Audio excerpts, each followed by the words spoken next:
বাইরে পড়ছে বৃষ্টি, এই সময় একটু ঝাল ঝাল কিছু না হলে কিন্তু ঠিক জমে না। তাই তামঝাম না করে এই চিকেনটা বানিয়ে ফেললাম। প্রথমে বেশ কিছুটা চিকেন ধুয়ে পরিষ্কার করে নিয়েছি। পরিমাণ মতো নুন, গোলমরিচের গুঁড়ো আর 4 চামচ মতো টক দই দিয়ে দিলাম। সমস্ত উপকরণকে ভালো করে মাখিয়ে 15 থেকে 20 মিনিটের জন্য রেখে দেব।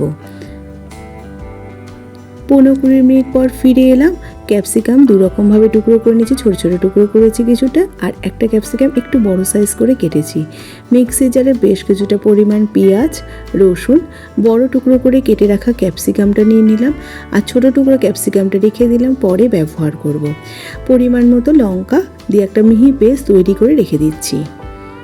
এবার কড়াইতে সর্ষের তেল দিয়ে দিলাম। তেলটা ধোয়া ওটা গরম করে নিয়ে পেঁয়াজ, ক্যাপসিকাম, রসুনের যে পেস্টটা তৈরি করেছিলাম পেস্টটা দিয়ে দিলাম। গ্যাসের ফ্লেমটা মিডিয়ামে রেখে 2 থেকে 3 মিনিট নাড়াচাড়া করে 1 চামচ জিরে গুঁড়ো দিয়ে দিলাম। জিরে গুঁড়োটাকে দিয়ে ভালো মতো কষিয়ে নিলাম 3-4 মিনিট। তারপরে চিকেনটা দিয়ে দিলাম। চিকেনটাকে দিয়ে হালকা হাতে নাড়াচাড়া করে গ্যাসের ফ্লেমটা মিডিয়ামে রেখে 4-5 মিনিটের জন্য ঢাকা দিয়ে রেখে দেব। এই চিকেনটা আর কিছুই না, এবার ঢাকা দিয়ে দিয়ে শুধু রান্না করব। গ্যাসের ফ্লেমটা একদম মিডিয়ামে রেখে দিয়েছি। চিকেন থেকে যে জলটা বেরোবে সেই জলেই চিকেনটা সেদ্ধ হয়ে যাবে, এক্সট্রা আলাদা করে জল ব্যবহার করার দরকার নেই। চিকেনটা সেদ্ধ হয়ে গেছে, কষানোও হয়ে গেছে বেশ সুন্দর মতো, ওপরে তেলটা ভেসে উঠেছে। এবার গ্রেভির জন্য 1/2 কাপ উষ্ণ গরম জল দিয়ে দিলাম। এবার দিয়ে দিচ্ছি পরিমাণ মতো নুন আর চিনিটা।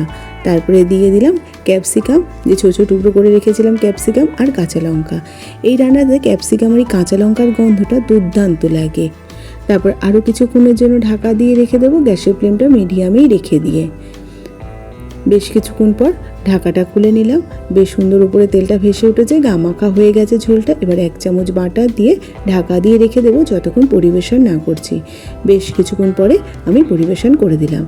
আমি গরম গরম ময়দার পরোটার সাথে মাংসটা সার্ভ করেছি। দুর্দান্ত লাগে, একবার বানিয়ে দেখতে পারেন। আজ তাহলে আসি, ভালো থাকবেন, সুস্থ থাকবেন।